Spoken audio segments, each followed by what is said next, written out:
As-tu déjà entendu cette parole? Si nous vivons par l'Esprit, marchons aussi selon l'Esprit. Galates chapitre 5 verset 25. Ce n'est pas une simple suggestion, mais un appel pressant. Marcher avec le Saint-Esprit, c'est refuser une foi figée. C'est une marche vivante, une aventure de transformation et d'intimité avec Dieu. Aujourd'hui, découvrons ensemble 10 principes essentiels et 2 vérités cachées pour faire de cette marche une réalité quotidienne. 1. L'écoute intérieure. Il y a une profondeur de communion que l'on ne peut saisir qu'en apprenant à faire taire le vacarme du monde. Le Saint-Esprit ne s'impose pas, il se révèle à ceux qui choisissent le silence du cœur. Dans le premier livre des Rois chapitre 19 versets 11 à 12, nous lisons qu'Élie, après le vent violent, le tremblement de terre et le feu, entendit un doux murmure léger. C'est là que Dieu se fit entendre. Cette scène n'est pas seulement un récit ancien. Elle nous montre que la voix de Dieu se distingue, non par le tonnerre, mais par une douceur subtile que seul un esprit attentif peut capter. Prendre chaque jour un temps de calme, même court, devient alors une discipline sacrée. Il ne s'agit pas de remplir ce moment de parole ou de liste de requêtes, mais d'ouvrir son être entier à la présence divine. Le silence n'est pas un vide, c'est un espace où l'esprit parle, où l'âme respire. Ferme les écrans, mets de côté les distractions, et choisis un endroit où ton cœur peut se reposer. Ce peut être une chambre tranquille, un coin de nature, ou simplement un siège dans le calme du matin. Dans ce silence, la prière prend une autre dimension. Elle n'est plus un monologue, mais un dialogue discret. L'esprit peut déposer une paix soudaine, une pensée claire ou une conviction douce qui ne vient pas de toi. Jésus l'a affirmé. « Mes brebis entendent ma voix, je les connais et elles me suivent. » Jean chapitre 10 verset 27. Entendre sa voix commence par écouter, avant de parler. C'est une écoute qui demande patience et constance. Pour t'y exercer, commence par remercier, puis expose ton cœur sans te précipiter. Laisse les bruits de tes pensées se calmer. Si une idée persiste avec une paix profonde, garde-la précieusement. Si au contraire tu ressens agitation ou confusion, attends encore. L'esprit se reconnaît à la paix qu'il apporte. Ce temps d'écoute façonne une sensibilité nouvelle, comme l'oreille d'un musicien qui distingue une note précise au milieu d'un orchestre. Au fil des jours, tu découvriras que cette écoute intérieure ne se limite pas au moment de prière. Elle s'étend dans les gestes ordinaires, au travail, dans la rue, même au milieu du bruit. Tu sentiras cette voix paisible guider tes décisions. Apprendre à reconnaître ce souffle, c'est apprendre à marcher dans la lumière. Celui qui s'y attache ne vit plus à l'aveugle, mais avance, guidé par le murmure de l'esprit, même dans les vallées les plus obscures. 2. L'obéissance immédiate. Écouter l'esprit ne suffit pas, il faut répondre sans tarder. La foi vivante se mesure à la promptitude. Dans l'Évangile selon Matthieu chapitre 4 verset 20, il est écrit que Pierre et André laissèrent aussitôt leur filet et le suivirent. Ce mot « aussitôt » est une clé spirituelle. Lorsque Dieu parle, différer revient souvent à désobéir.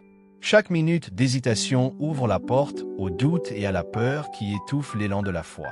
Le Saint-Esprit n'impose pas des ordres arbitraires, il propose des invitations précises, parfois simples, parfois déconcertantes. Pardonner quelqu'un qui t'a profondément blessé, prier au moment où tu voudrais dormir, offrir un service alors que tu te sens fatigué. Ce sont des appels du ciel qui demandent une réponse immédiate. C'est dans ces petites obéissances que se bâtit une vie conduite par Dieu. Souviens-toi de Philippe, à qui l'Esprit dit « Approche-toi et rejoins ce char ». Actes des Apôtres chapitre 8 verset 29. Il obéit aussitôt, et cette action ouvrit la rencontre avec l'eunuque éthiopien, une rencontre qui porta du fruit éternel. S'il avait attendu une confirmation supplémentaire, l'occasion divine aurait été perdue. L'obéissance immédiate ferme la porte au regret et libère une bénédiction que l'intelligence humaine ne peut anticiper. Cette promptitude n'est pas de la précipitation, mais la réponse d'un cœur qui fait confiance. Quand l'Esprit inspire, il ne dévoile pas toujours tout le chemin, il montre le prochain pas.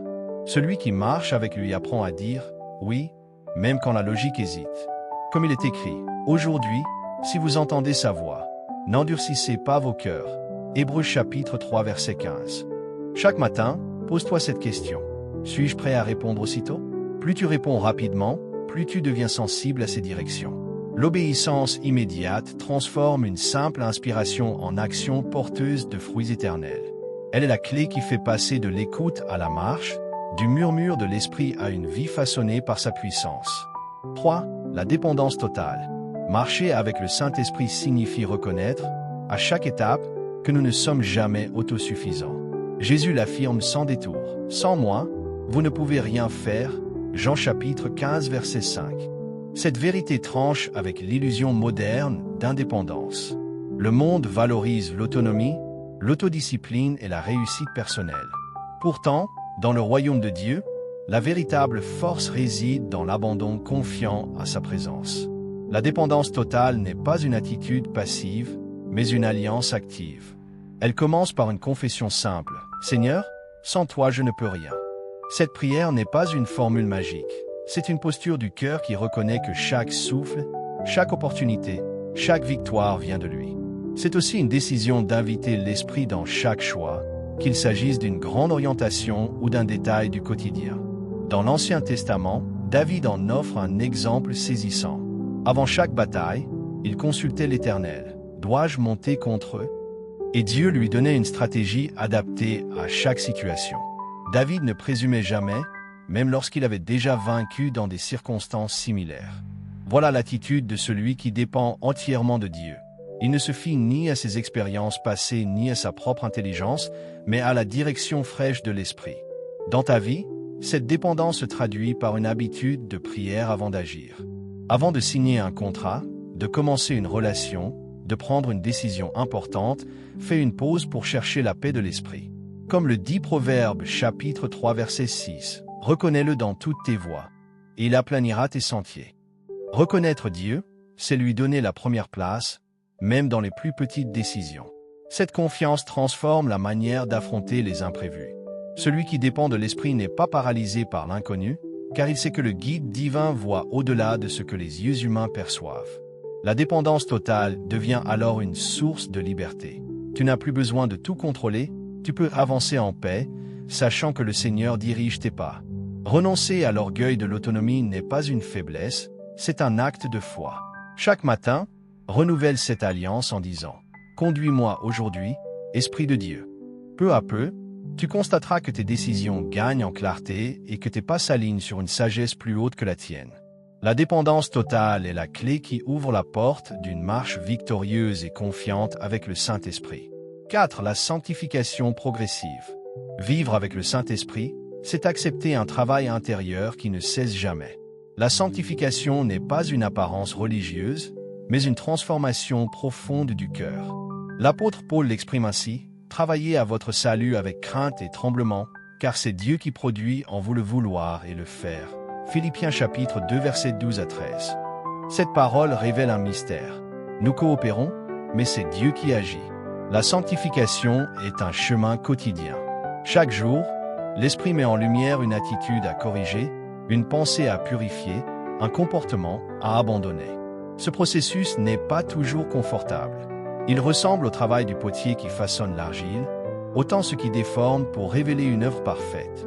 Parfois, l'Esprit touche des zones que nous préférerions cacher, une rancune persistante, une habitude secrète, un désir égoïste.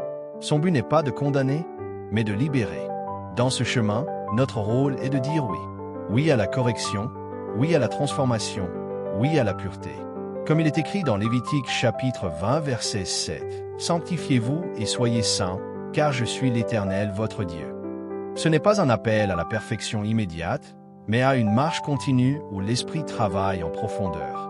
La sanctification se manifeste dans les choix quotidiens. Pardonner plutôt que nourrir la rancune, choisir la vérité plutôt que le mensonge, pratiquer la justice même quand personne ne regarde. Ce n'est pas un ensemble de règles imposées de l'extérieur, mais une vie guidée de l'intérieur.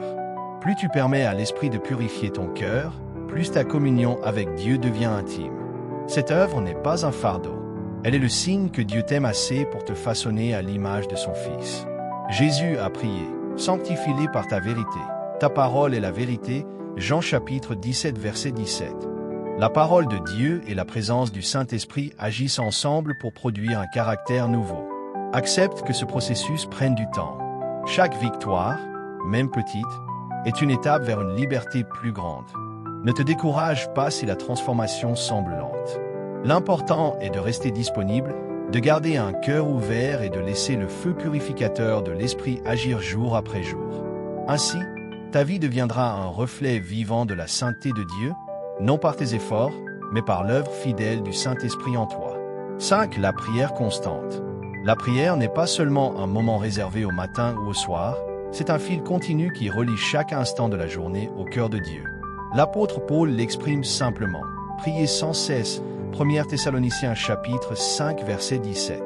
Cette exhortation ne demande pas de passer chaque minute à genoux, mais d'entretenir une conscience permanente de la présence divine, une communion qui ne s'interrompt jamais.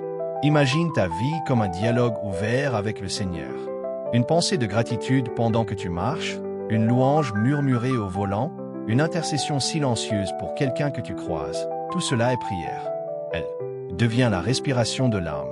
Plus tu cultives cette proximité, plus tu réalises que Dieu n'est jamais loin, qu'il écoute chaque soupir, chaque battement de ton cœur. Jésus en est l'exemple parfait. Souvent, il se retirait pour prier, mais même au milieu de la foule, son esprit demeurait en communion avec le Père. Cette intimité constante nourrissait sa force et sa sagesse. La prière constante ne consiste donc pas seulement à parler, mais aussi à écouter. C'est offrir des instants de silence où l'esprit peut déposer une direction, une parole, une consolation. Cette habitude change la perspective sur les défis quotidiens. Au lieu de réagir avec anxiété, tu apprends à remettre chaque situation entre les mains de Dieu en temps réel. Un souci au travail, une courte prière intérieure. Seigneur, guide mes paroles. Une joie inattendue, merci pour ce cadeau. Ainsi, la prière s'intègre naturellement à chaque respiration, transformant les tâches ordinaires en moments sacrés. Cette pratique ne dépend pas d'un lieu ou d'un rituel précis. Que tu sois dans les transports, au marché ou en train de cuisiner, ton cœur peut rester tourné vers Dieu. Ce lien constant devient un refuge. Comme le rappelle Psaume chapitre 145 verset 18. L'Éternel est près de tous ceux qui l'invoquent, de tous ceux qui l'invoquent avec sincérité. Plus tu te relis à lui, plus tu ressens sa paix même au cœur du tumulte. Pratiquer la prière continue t'invite à une vie de dépendance joyeuse. Tes pensées se purifient, tes décisions s'éclairent et tes réactions reflètent l'amour de Christ. C'est ainsi que chaque journée, chaque geste, chaque mot peut devenir un acte d'adoration et un parfum agréable pour le Seigneur. 6. Le pardon sans condition. Le pardon est l'un des plus puissants actes spirituels qu'un croyant puisse accomplir. Jésus l'affirme avec force. Si vous pardonnez aux hommes leurs offenses, votre Père céleste vous pardonnera aussi. Matthieu chapitre 6 verset 14. Pardonner ne signifie pas excuser le mal ni minimiser la douleur. Cela veut dire remettre l'offense entre les mains de Dieu et refuser que l'amertume domine le cœur. Ressentir la blessure est normal, mais rester prisonnier du ressentiment est un piège. L'amertume agit comme un poison lent, rongeant la paix intérieure et fermant la porte à la présence de l'esprit. Le pardon, au contraire, brise ces chaînes et ouvre un espace où la grâce peut couler librement. Il libère celui qui pardonne bien plus que celui qui est pardonné. Regarde l'exemple de Jésus sur la croix.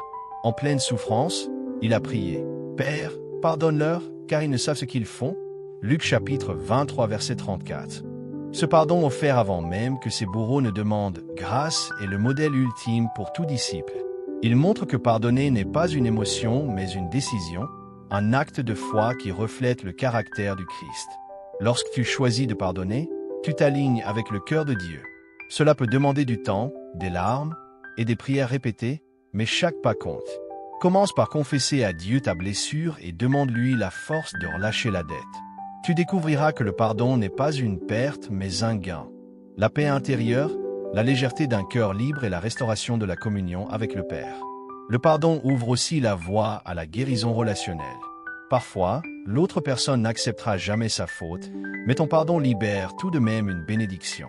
Comme le dit Éphésiens chapitre 4 verset 32, « Soyez bons les uns envers les autres, compatissants, vous pardonnant réciproquement, comme Dieu vous a pardonné en Christ. » Ce rappel nous invite à refléter la même miséricorde que nous avons reçue. En choisissant le pardon sans condition, tu refuses de laisser la douleur écrire la suite de ton histoire. Tu ouvres ton cœur à la plénitude de l'Esprit et deviens un témoin vivant de l'amour qui guérit. C'est dans cet espace de grâce que le Saint-Esprit peut demeurer pleinement, apportant une paix que rien ni personne ne peut voler. 7. La méditation de la parole.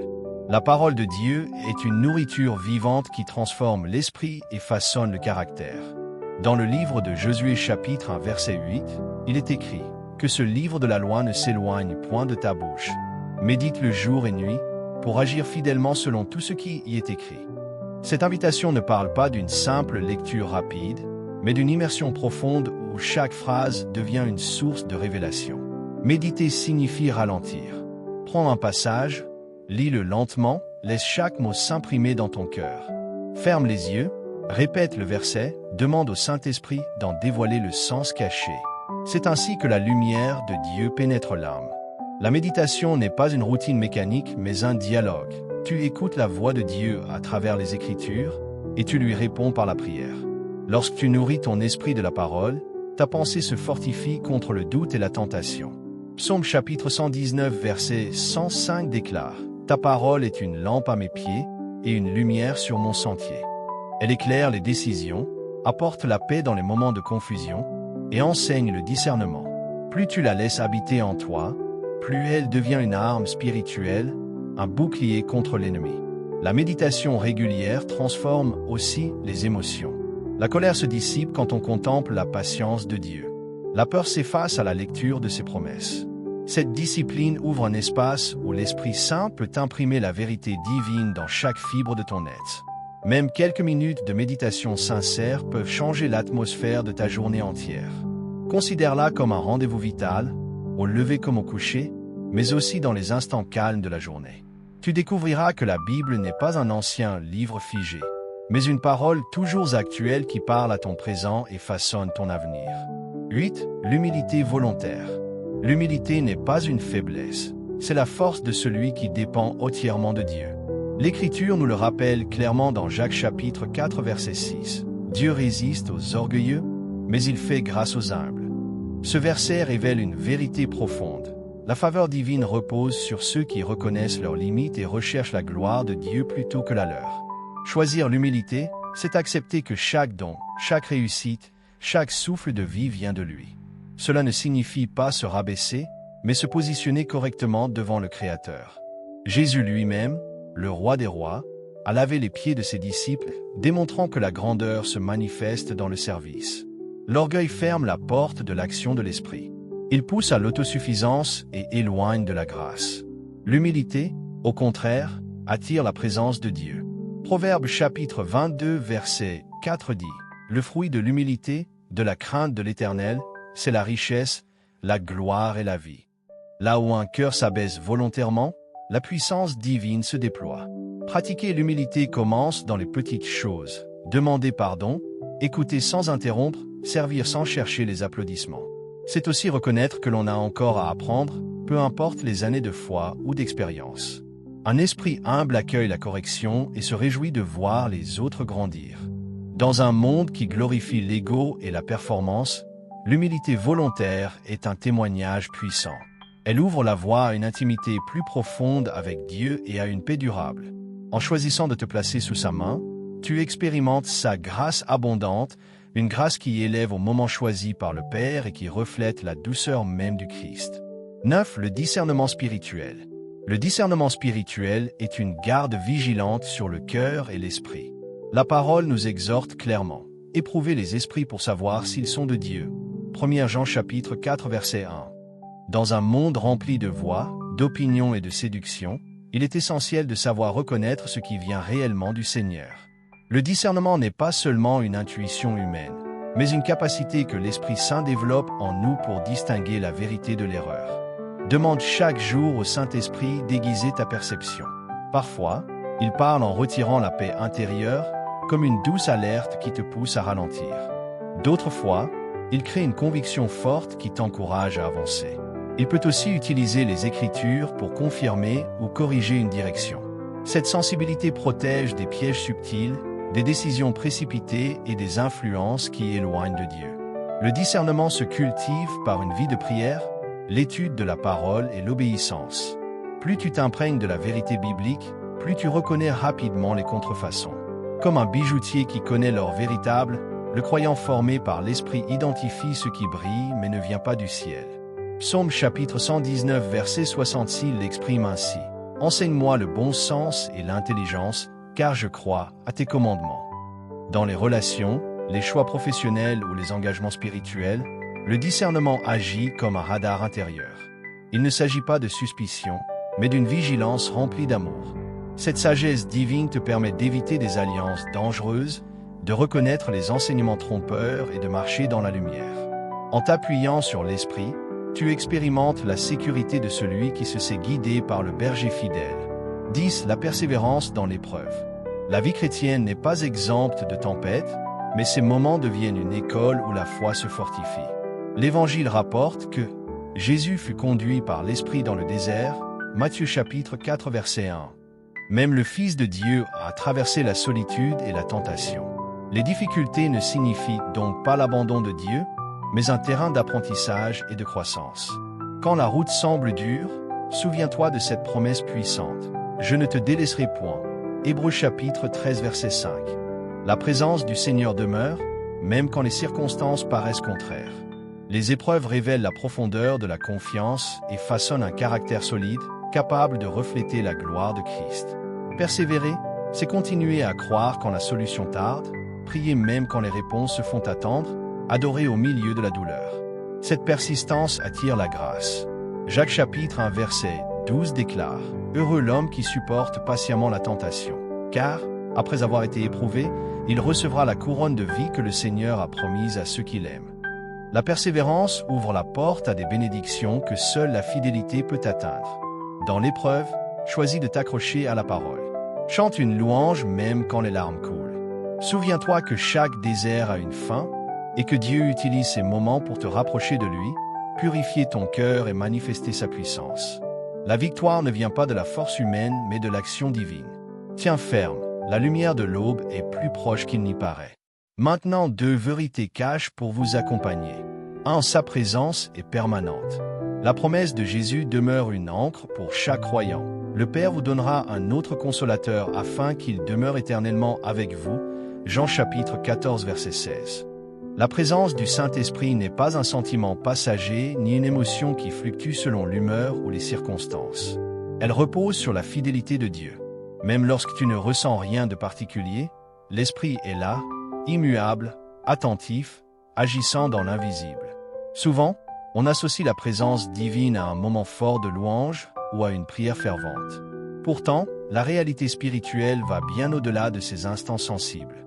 L'Esprit de Dieu habite en toi en permanence, que tu sois dans la joie, la routine ou l'épreuve. Cette vérité libère de la dépendance aux sensations. Ta foi s'enracine dans la promesse, non dans l'émotion. Lorsque la solitude pèse ou que le ciel semble silencieux, rappelle-toi que l'Esprit n'a pas quitté ta vie. Il travaille en secret, fortifiant ton cœur, inspirant tes pensées, te conduisant pas à pas. Sa présence discrète est une garantie de consolation et de direction. Comme le dit Psaume chapitre 139 verset 7, « Où irai-je loin de ton esprit? Et où fuirai-je loin de ta face? Nulle part tu n'es séparé de lui. » Cette assurance transforme la manière de vivre. Tu peux entrer dans la journée avec confiance, sachant que l'Esprit t'accompagne au travail, dans tes choix et jusque dans les détails de ta vie quotidienne. Sa permanence est un bouclier contre la peur et un rappel que tu n'es jamais seul. 2. Sa voix apporte la paix. La voix de l'Esprit se reconnaît à la paix qu'elle dépose. Jésus l'a affirmé. « Je vous donne ma paix » Jean chapitre 14 verset 27. Même lorsqu'il corrige ou redirige, le Saint-Esprit ne parle jamais dans la confusion ni la panique. Sa parole peut être ferme, mais elle laisse une tranquillité profonde, un repos intérieur que rien ne peut imiter. Dans un monde saturé de bruit et d'opinions, apprendre à distinguer cette paix devient essentiel. Si une pensée ou une décision te laisse agiter, ce n'est probablement pas la voix de Dieu. Attends, prie, laisse ton cœur s'apaiser avant d'agir. La paix divine agit comme un sceau d'authenticité. Elle confirme que tu es sur le bon chemin. Cette paix dépasse la logique humaine.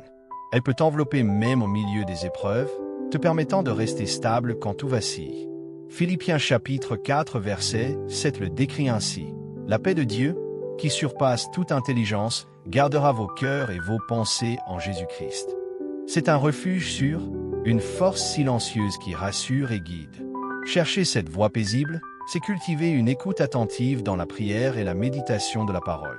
Plus tu accordes de temps au silence intérieur, plus tu deviens sensible à la douceur du Saint-Esprit. Sa paix devient alors le signal qui oriente tes pas et t'ancre dans l'assurance que Dieu conduit chaque détail de ta vie. Marcher chaque jour avec le Saint-Esprit, c'est plus qu'un concept, c'est une vie entière guidée par sa lumière. Aujourd'hui, choisis de répondre à son appel. Prie ainsi, Saint-Esprit, je t'invite à diriger mes pas, à purifier mon cœur et à m'enseigner chaque jour.